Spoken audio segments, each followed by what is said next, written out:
bẹ̀rẹ̀ òyìnbó ní Nàìjíríà àbí làbá ń pè. Ẹ̀gbọ́n ọbẹ̀ tún.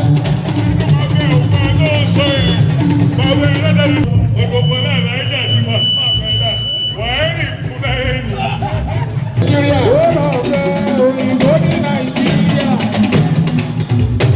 Àwọn eléyìí gangan lọ̀rọ̀. Ọ̀rọ̀ gbọ́ngàn rẹ̀. Ẹlẹ́lẹ́ ọ̀ṣọ́ ọ̀ṣọ́ ìdúrà ní òun bàbá. Ọ̀ṣẹ́ bẹ́ńtò bẹ́ńtò. Ẹlẹ́ bẹ́ńtò ọ̀mọ̀ṣọ́. Ọ̀rọ̀ ìkàlẹ̀. Ayatọ̀ ọ̀pọ̀ yẹ̀tọ̀. Ayatọ̀ ìlọ́wọ́. Ayatọ̀ ọ̀pọ̀ ọ̀dọ́. Adúgbò bọ́lá ọ̀pọ̀lẹ́ náà bàbá yóò ń ṣe dáadáa. Ọlọ́wọ́n bá máa bẹ̀rẹ̀ pẹ̀lú ní ojú wa títí ayérayé ìbá àti owó bẹ̀rẹ̀ lágbára lọ. Lágbára nínú. Bọ́lá bá bọ̀ bá ọjọ́ owó orí ẹ̀dá bàbá.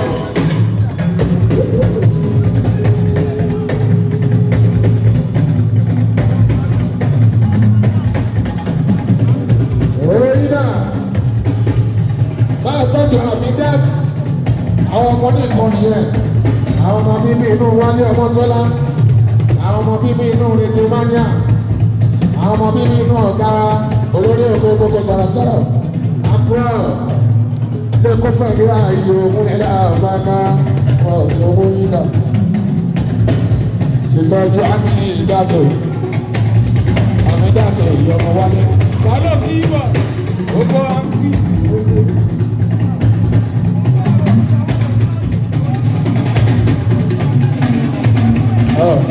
Ọ̀rọ̀ ìfọ́n kálílíà ó ṣe wọ́n ayé tí ìmọ̀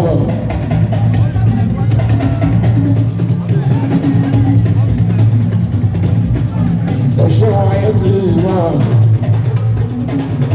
ọ̀la mama beauty mama ìwà nìyẹn ilé mama beauty ló ṣe é tó ọ̀rọ̀ ìfọ́n kálílíà òṣèlú wo ni ó wá gbọ́ lọ́rùn.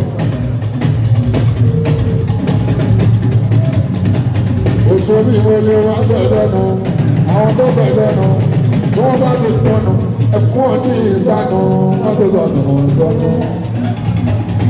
Bàbá wọn ní ìjànù. Oníṣẹ́ káwọn ní ní igbó. Wọ́n ní wà láwọn ọ̀ṣọ́ ìṣẹ́ ìlú kíkà ọ̀hún. Èyí àwọn tó wà ní ìlú ọ̀dọ́. Ìgbọ́dọ̀ bí káàkiri. Olójúmọ́ wọn tó wà.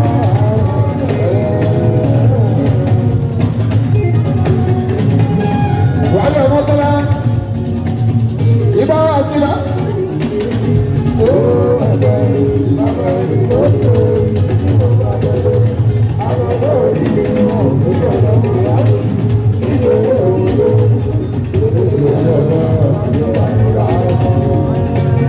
Ẹ̀jẹ̀ mania ṣẹ́jú ṣẹlẹ̀ pàṣẹ.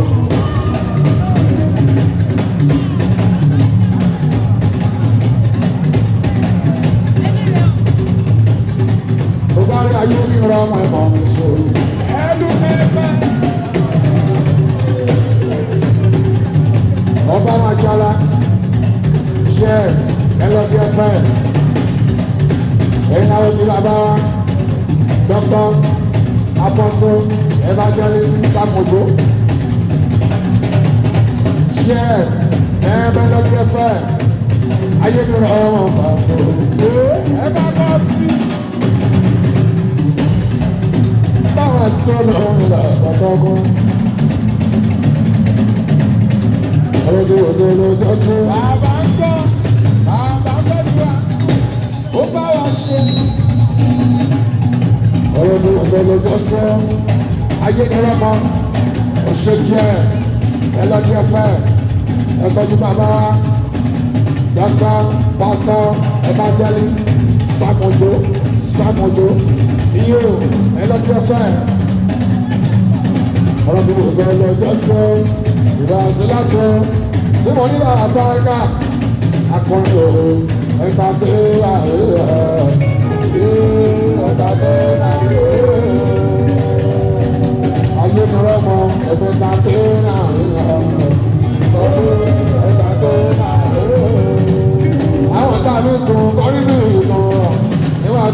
àtọ̀kọjá o. ọ̀tẹ̀ ìlà lórí tó ọ̀rẹ́ wa sọ́jà. Ayé ìran náà. láti pé ìkan nínú wọn. ó kù ó lọ rí sí omi ìdílé bọ́ọ̀sì. lórí ló bá rí nígbà tí ìlà sí lọ́jà. Ìwọ́n lọ́wọ́ ló máa rí òdòdó àjọṣe. Ọjọ́ pé máa ń sáré sàn. Ó jẹ́ pé wọ́n sáré sàn. Owó kalẹ̀ Gàmẹ́dra, ó jẹ́ Tunẹ́rì, àwọn gọ́ọ̀nà, gbogbo ẹgbẹ́ fún wa. Gbogbo kọ́ríkọ́rí lè kó. Gbogbo ìforíjì lè kó fẹ́lẹ́ àwọn ṣeun. Ọ̀gá wa ní Gàmẹ́dra, ìyẹ̀tọ́ ìtúndé o. Ilé ìgbà ìbò fún ọ̀hún, gbogbo fún wa àgbàlagbàlá. Sanwó olú tiwa nìyẹn, kó ní àtọ́wọ́ àjọba àjọṣe wọn.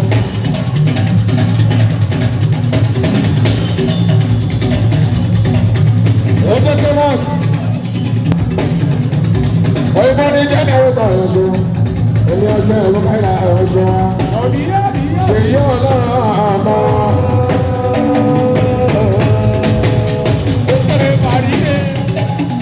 Ó ká ẹ̀la ọ̀jẹ̀ ó ká ẹ̀la ọ̀jẹ̀ ó ká ẹ̀la ọ̀jẹ̀.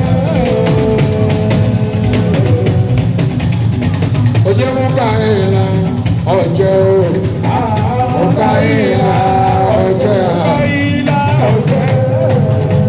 ọjọ́ ṣòyọ lọ́nà ọ̀là gáàsì